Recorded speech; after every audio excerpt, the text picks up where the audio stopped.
Hello to anyone who may be watching this.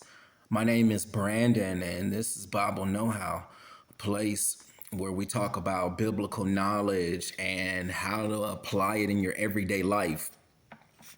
And the last time I made a video, I talked about a few verses in the Bible that some people take issue with, and hopefully cleared some things up.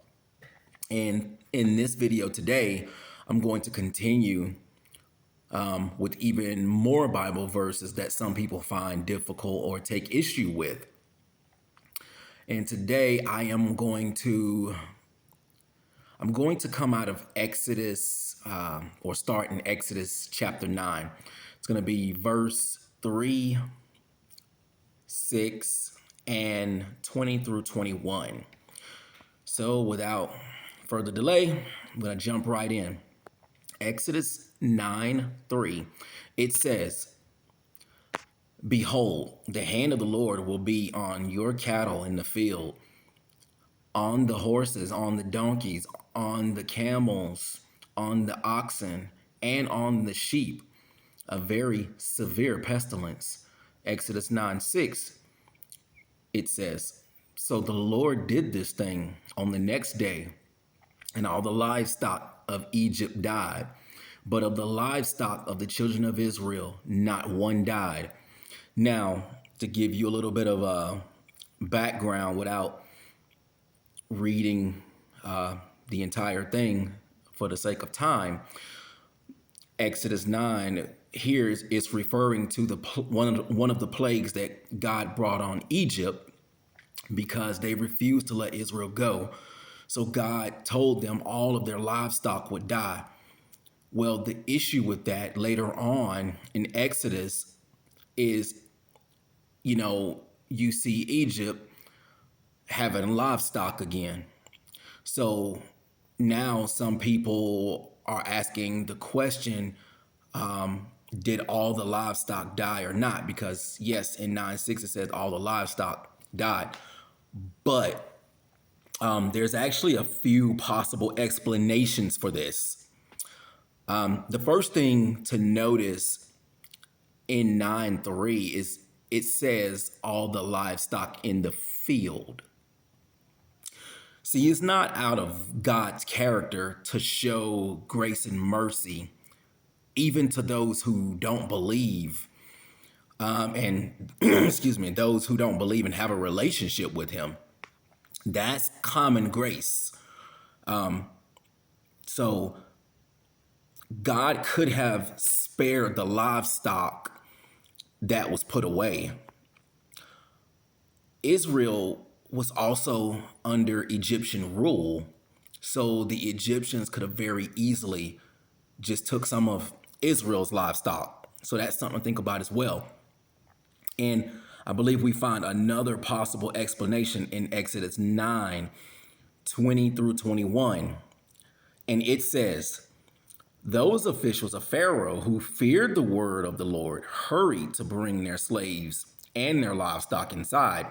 But those who ignored the word of the Lord left their slaves and livestock in the field." Notice how those who feared the Lord, they took heed of the warning and put their livestock away. And because they feared the Lord, I believe God honored that. He honored that fear. Just like today, when we fear the Lord and we heed His word, God honors that. So I think, that's what was happening here in these verses thousands of years ago. So when we get down to it, I don't think we have as much of an issue as some may think.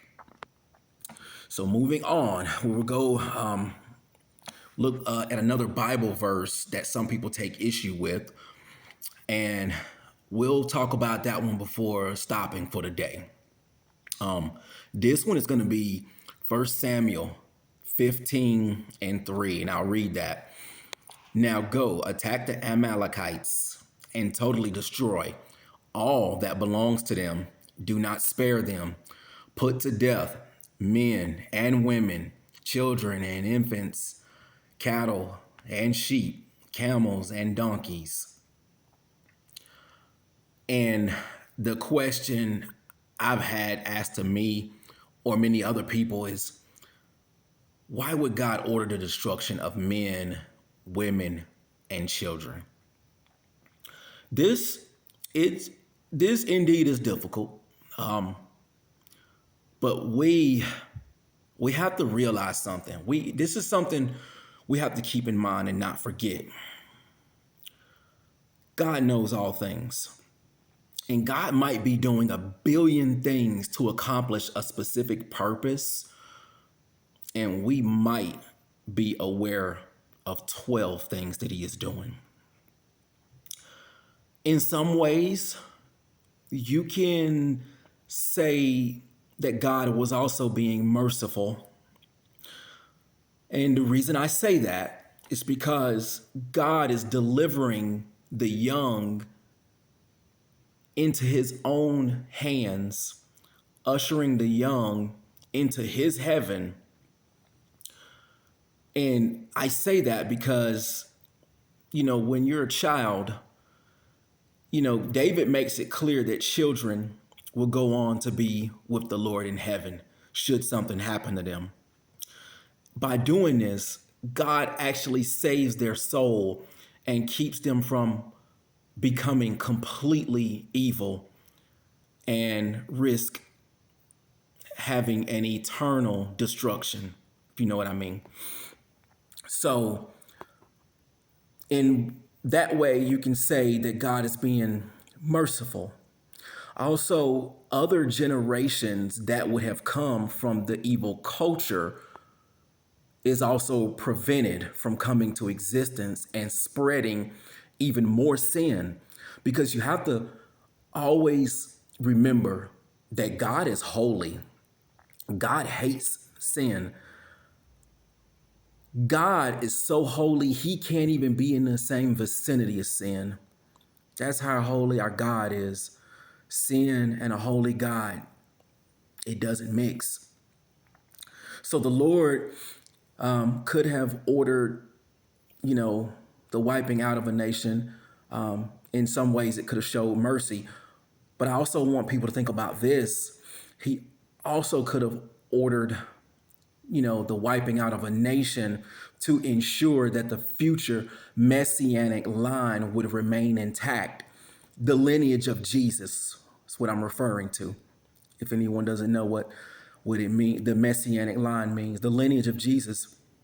And I say that because we see that Satan, even in the Bible, we see all throughout history, Satan has used people to try to stop the birth of Jesus on multiple occasions. We see him. So that's what I mean when I say, God could be protecting that messianic line because, again, it's one of those things where God sees everything, knows everything. We do not know everything that's going on. And God knows the mind of individuals. And, it could be that, something was coming from an individual that God saw, he didn't like it, and he put a stop to it before it could really gain any traction. And then some people might even ask, why would God allow someone to be born if he knows they're going to be evil? Well, honestly, God even uses those that are evil to accomplish his will sometimes.